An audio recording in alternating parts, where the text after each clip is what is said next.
The left knee. Embiid, who struggled with injuries when he entered the league. I saw it, Drew, and I'm scared to look at it again. Man.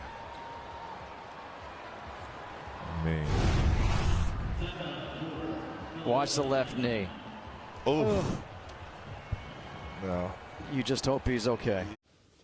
Joel Embiid suffered a knee injury, and he will be out for the next 2 weeks. He's going to be reevaluated, of course, in 2 weeks to see how it goes. He landed awkwardly after a dunk. So the thing that's bothersome here is, like, of course, this brings you back to the whole trust the process and Joel Embiid's durability and reliability for a team.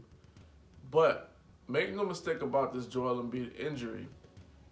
The next 2 weeks will decide the Eastern Conference in terms of seeding and how the teams approach everything in the playoffs. The next 2 weeks are crucial for the Philadelphia 76ers. Because one of the things that people should notice about this injury is the 76ers are losing their MVP. Joel Embiid, by all accounts, is having a great MVP season. Player efficiency, 31.5. He is part of that almost 50-40-90 club. He's 50% from the field, 42% from three, and he's 85% from the free throw line. He's not exactly 90, but he's 85% from the free throw line.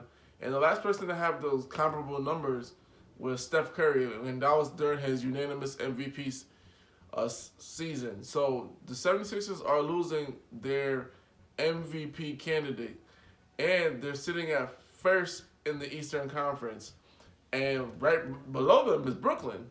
So in the next 2 weeks, if the 76ers cannot maintain a positive trend in terms of their record, they'll be relinquishing home court advantage throughout the whole entire playoffs. And I think that's really important for them, especially because when you're thinking about how they lost, and they had a chance to go to NBA Finals before, but that shot by Kawhi Leonard, that always plays in their mind. So I think when Doc Rivers came into training camp, he was like, guys, we want to be first in the East, have full court, home court advantage throughout the playoffs, and really exude confidence and dominance.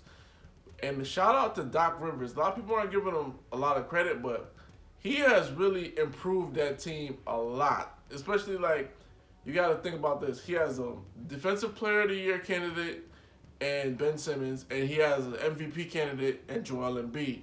So he's turned those two guys around. Two guys that people didn't really think they could play together. He's brought in a lot of shooting. He's changed a lot of philosophies. And that's a shot across the bow to the Los Angeles Clippers, who fired Doc Rivers. Now look at the Clippers. They're very inconsistent, and they're not as good as advertised. So that just goes to show you that it wasn't Doc Rivers that was the problem, which I told you guys before. It was the personnel. So Doc Rivers has done a tremendous job with the Philadelphia 76ers, and now we're looking at a scenario where this injury is like a huge butterfly effect. It affects how Brooklyn approaches everything. It affects the return of KD. Do they push for KD to come back from their hamstring, which is kind of bothersome as a side note because we haven't seen KD since February, I believe, 5th or 12th, one of those days, and what is going on in that respect? So is the injury, a lot more graver than people are alluding to. This holds a lot of weight here. So if Doc Rivers can coach this team and still keep them at the number one in spot in the East, hands down, Doc deserves Coach of the Year. I mean, he already deserves it anyway because they're first in the East, and everything he's done with the development of Joel Embiid and really turning Ben Simmons' game around from, instead of just focusing on one-dimensional kind of things, he's getting the passing lanes. He's up in his game in all other aspects of the game. Doc Rivers deserves Coach of the Year honors right there and there. So we'll see how these teams play it out in terms of battling for the first in the East, but that does hold a lot of weight. I think especially for a young team like the 76ers, if they could maintain home court advantage and then get Joel Embiid back, that will mean millions for them. That will go a hell of a lot. Now, this also is a negative aspect for the 76ers, and the future is like, is this going to keep happening every year, every other year? You know, Joel Embiid got drafted, he was injured and everything like that to begin with. Is this going to be a consistent problem for Joel Embiid? Especially because he said he's got a trainer, he said he's been losing weight, but he's still getting injured. So is it just a case of he's just going to continue to be injured?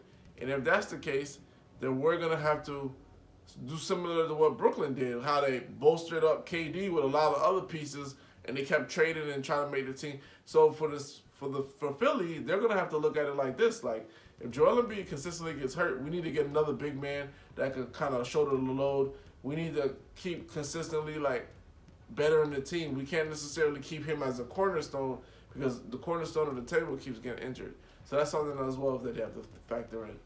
Hoops Junction, Hoops Meets Hoopla. Like, comment, subscribe.